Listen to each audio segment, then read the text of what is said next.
Bom dia, me chamo Rony Stephen Alves de Aquino, sou aluno do curso de Medicina Veterinária do Instituto Federal Goiano, campus do Itaí. Irei apresentar para vocês sobre a febre do Nilo Ocidental, juntamente com meus colegas de curso, Luana Mantovani Mendes, Maria Gabriela Ferreira e Mariana Vilela, para avaliação da disciplina de saúde pública ministrada pelo professor Márcio Eduardo Martins. Então, irei elucidar para vocês melhor sobre o que é a febre do Nilo Ocidental e sua história. Em que a febre do Nilo Ocidental, FNO, ou doença do Nilo Ocidental, é uma infecção viral aguda causada por um arbovírus, ou seja, um mosquito, assim como a dengue, a zika, a chikungunya e a febre do marai, no qual esta possui fatores de risco que estão relacionados principalmente com a presença dos seres humanos em áreas rurais e silvestres que contenham mosquito infectado e que porventura venham a picar estes seres humanos. A doença, ela pode ser assintomática ou apresentar sintomas distintos de acordo com cada pessoa e com o nível de gravidade da doença. No caso dessa infecção, a causa é o vírus do gênero Flavivírus, da família Flaviridae, assim como os vírus da dengue e da febre amarela. É importante falar que as formas graves da febre do Nilo Ocidental atingem com maior frequência as pessoas idosas, ou seja, aquelas que possuem uma idade maior que 50 anos. A febre do Nilo Ocidental, ela é transmitida pelo mosquito do gênero Culex em climas ou estações do ano, quentes, em que essa transmissão ela é vetorial. E sua manifestação clínica pode transcorrer de forma subclínica ou com sintomatologia de distintos graus de gravidade que variam desde uma febre passageira a uma encefalite grave. Em caso de suspeita clínica dessa doença, é necessária notificação aos órgãos responsáveis, visto que essa doença é uma zoonose. Sobre a epidemiologia da febre do Nilo Ocidental, ela é considerada uma doença reemergente sazonal. Isso significa que há uma permanência das partículas virais infectantes no mosquito vetor durante até mesmo o inverno. E outra característica que pode explicar indica pra gente que as aves migratórias, elas são as maiores responsáveis pelo ciclo viral. Isso porque por ela desempenhar um papel de maior disseminador e amplificador do vírus. Um exemplo são as andorinhas do mar. Poucos equinos chegam a apresentar sintomas. Assim sendo, os equinos, eles são sentinelas para a vigilância. Isso por quê? Porque é de fácil identificação desses animais infectados e também é fácil para fazer coleta biológica para a realização de exames, para realmente comprovar. O clima brasileiro tropical faz com que seja favorável a presença do mosquito em grande quantidade aqui. Outro fato é que no Brasil também há a presença de uma grande quantidade de aves migratórias. Além de que no Brasil também o Brasil é de difícil monitoramento sanitário. Isso porque o Brasil ele faz fronteira com a Colômbia, com a Venezuela, com a Argentina. E esses países, eles são países que têm uma circulação viral já conhecida. E é difícil manter esse controle por replicação de mosquitos. Vou falar agora sobre alguns aspectos gerais da doença. O agente etiológico causador da febre do Nilo Ocidental é um arbovírus pertencente ao gênero Flavivírus. Este vírus também pertence ao que chamamos de complexo de vírus da encefalite japonesa. Oriente Médio. Ele emergiu nas Américas em 1999. Vetores. O principal gênero de mosquito identificado como vetor do vírus da febre do Nilo Ocidental é o Culex. Outras espécies de mosquitos já foram identificadas com o vírus também no Brasil. Notar que a competência vetorial está diretamente ligada à abundância do vetor no local. Vamos falar agora sobre os reservatórios e hospedeiros. O vírus ele pode infectar aves, humanos e equídeos, outros mamíferos também. Mas o principal reservatório e amplificador da doença são algumas espécies de aves. Isso porque as aves, elas apresentam, são hospedeiros acidentais e terminais. Por quê? Porque a viremia no homem, tanto no homem quanto no equídeo, ela se dá em um curto intervalo de tempo e em níveis insuficientes para infectar o mosquito. O período de incubação, alguns animais são mais susceptíveis à doença, como os corvídeos, passeriformes, os humanos e equídeos, dentre os mamíferos, né? E os indivíduos com idade superior a 50 anos, eles tendem a desenvolver um quadro mais grave da doença. Posteriormente, ele pode picar acidentalmente um homem ou um humano. Só que vale ressaltar que o homem e os equídeos, eles são hospedeiros acidentais e terminais. Eles não vão servir de fonte de infecção para outro mosquito estar picando e... Para que possamos realizar o diagnóstico da febre do Nilo, nós temos os diagnósticos laboratoriais.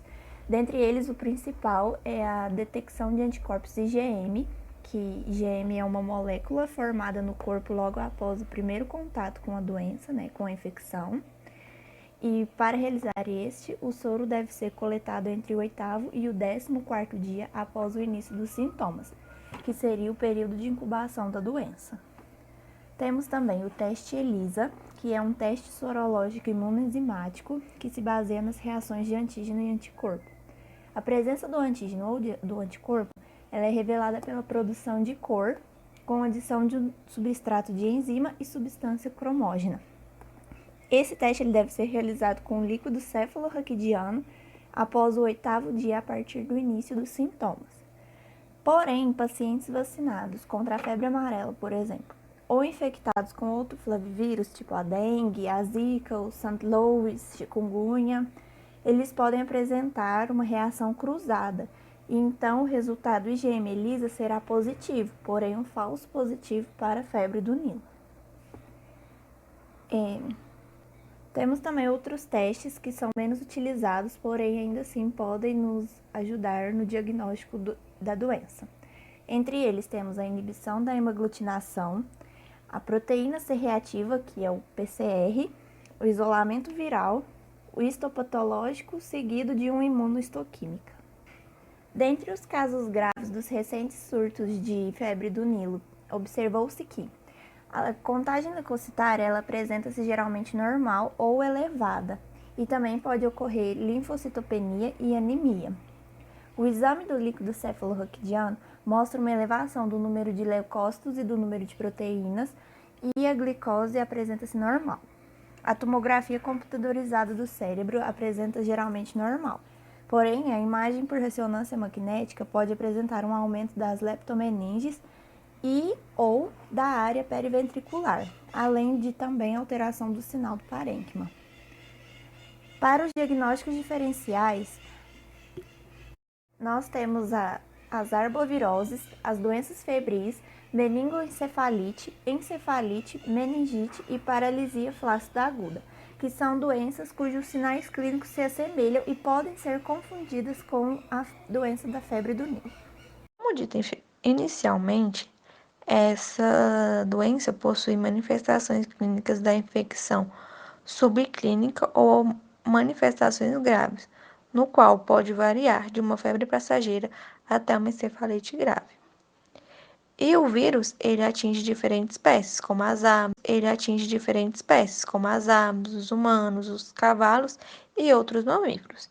E com isso, essa doença, ela possui manifestações clínicas nos humanos, nas aves e nos equinos. E eu irei elucidar melhor quais são as manifestações clínicas nessas diferentes espécies. Nos humanos, geralmente, as infecções pelo vírus do Nilo ocidental no homem geram uma infecção clinicamente assintomática, sendo que 20% dos casos desenvolvem uma doença leve. Os primeiros sintomas da forma leve da doença são febre alta, frequentemente acompanhada de mal-estar, anorexia, náuseas, vômito, dor de cabeça, mialgia, exantema maculopapular e linfadenopatia. Em algumas ocasiões, o baço e o fígado estão discretamente aumentados.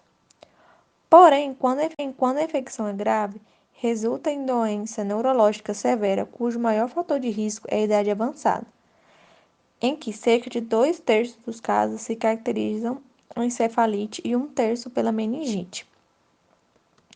A encefalite é mais comumente relatada do que a meningite e apresenta-se com fraqueza, sintomas gastrointestinais e alterações no padrão mental. Pode-se apresentar exantema maculopapular ou morbidade envolvendo pescoço, tronco, braços e pernas, seguido de fraqueza muscular severa e paralisia flácida. São incluídas as apresentações neurológicas como ataxia e sinais extrapiramidais, anormalidades dos nervos cranianos, mielite, neurite óptica, polirradiculite e convulsão. Os pacientes hospitalizados apresentam uma taxa de mortalidade de 4 a 14%, sendo maior em imunossuprimidos e idosos. A neurológica é comum, acometendo 50% dos pacientes hospitalizados. Apenas 1/3 dos pacientes apresenta recuperação neurológica completa. Nos equinos, estima-se que somente 1/3 dos animais infectados manifestam os sinais da doença. Os sintomas mais comuns estão associados com a injúria da medula espinhal, em que os sinais da enfermidade neurológica causadas pelo vírus do Nilo ocidental podem incluir ataxia, perda de apetite, depressão, perda de equilíbrio, contração muscular, paralisia facial, diminuição da visão, enrijecimento no pescoço, marcha confusa, convulsões, voltas em ciclos e incapacidade para ingerir. Pode ocorrer coma e morte e usualmente afetar 1, 2 ou 4 membros, podendo levar o animal ao decúbito. Os membros posteriores podem ter paralisia e frequentemente esses sinais são acompanhados de tremores e rigidez muscular. Alguns cavalos afetados apresentam variações anormais da mentalidade, como sonolência, depressão ou medo, hipersensibilidade e agressividade. O início de diagnósticos em equinos é baseado em alterações neurológicas. Cavalo que se recupera da infecção viral desenvolve uma forte e duradoura resposta neutralizante do anticorpo IgG ao vírus. Nas aves, várias espécies de aves são resistentes à enfermidade. Porém, algumas espécies são sensíveis, tais como a família de corvos, que a taxa de mortalidade é alta. As aves sensíveis apresentam vários sintomas e graus de implicação neurológica, desde sintomas graves como paralisia de patas e membros, ou até sintomas que podem causar desapercebidos. As poucas aves que são afetadas pela infecção apresentam sinais clínicos que podem ser divididos em 3 fases. Na fase 1, apresentam sintomas de depressão, anorexia e, consequentemente, perda de peso, sono excessivo e leucocitose. Na fase 2, somadas aos sintomas da fase 1, temos tremores de cabeça, cegueira, demência, ataxia, perda da consciência à sua volta e fraqueza nas patas. Na fase 3, tremores severos, sintomas neurológicos que sinalizam inflamação do cérebro.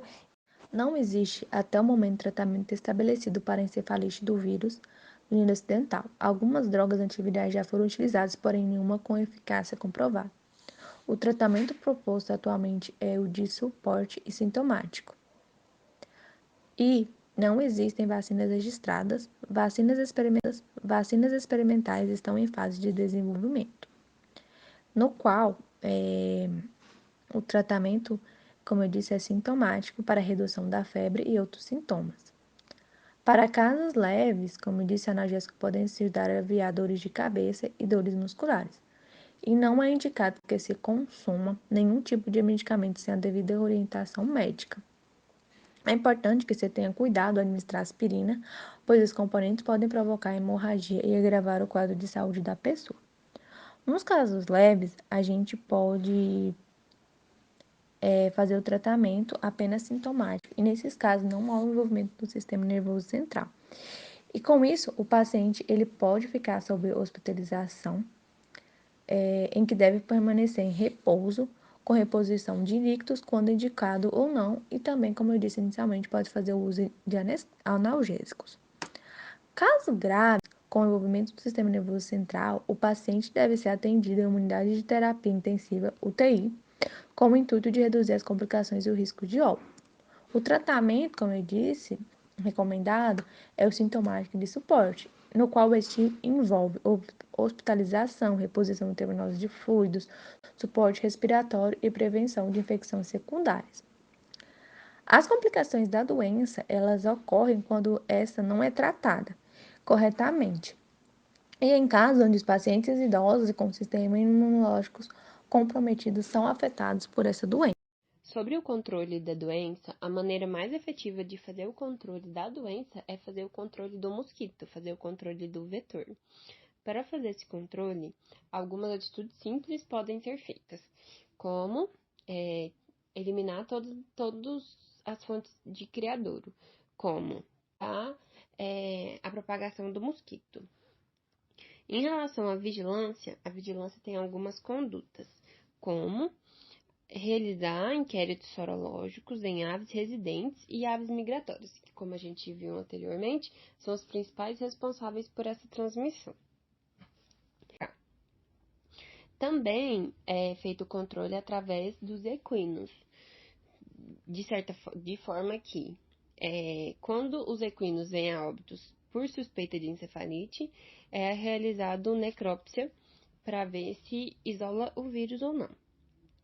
A notificação imediatamente notificados. Dessa forma, após a notificação, é feita uma investigação epidemiológica e coleta de material para exame. Caso o animal suspeito ele venha a óbito, deve ser feita a necrópsia e levar essas. Diante do que foi apresentado, se faz necessário o conhecimento da doença, a fim de impedir que essa arbovirose ela se transforme num problema para a saúde pública do Brasil, como aconteceu nos Estados Unidos, que essa doença ela teve uma alta disseminação e uma repercussão e impactos inesperados. Com isso, a gente nota as falhas que as previsões epidemiológicas podem ter, e gera uma certa preocupação, né, com a introdução dessa doença no nosso país e seus impactos que ela pode trazer tanto para o âmbito da saúde pública quanto para o âmbito econômico. O médico veterinário, ele é capacitado para planejar medidas de controle e prevenção de diversas enfermidades, principalmente as transmitidas por animais, que são as zoonoses. Por isso é indispensável a atuação desse na prevenção das doenças e a prevenção também de sua introdução no país. Sendo assim, é importante que haja implementação de sistemas de vigilância e monitoramento sorológico de aves silvestres e equinos nas regiões de fronteira, a fim de detectar uma eventual introdução da infecção no Brasil, evitando que essa se dissemine e tornando assim o país mais seguro. Essas foram nossas referências usadas para fazer esse trabalho.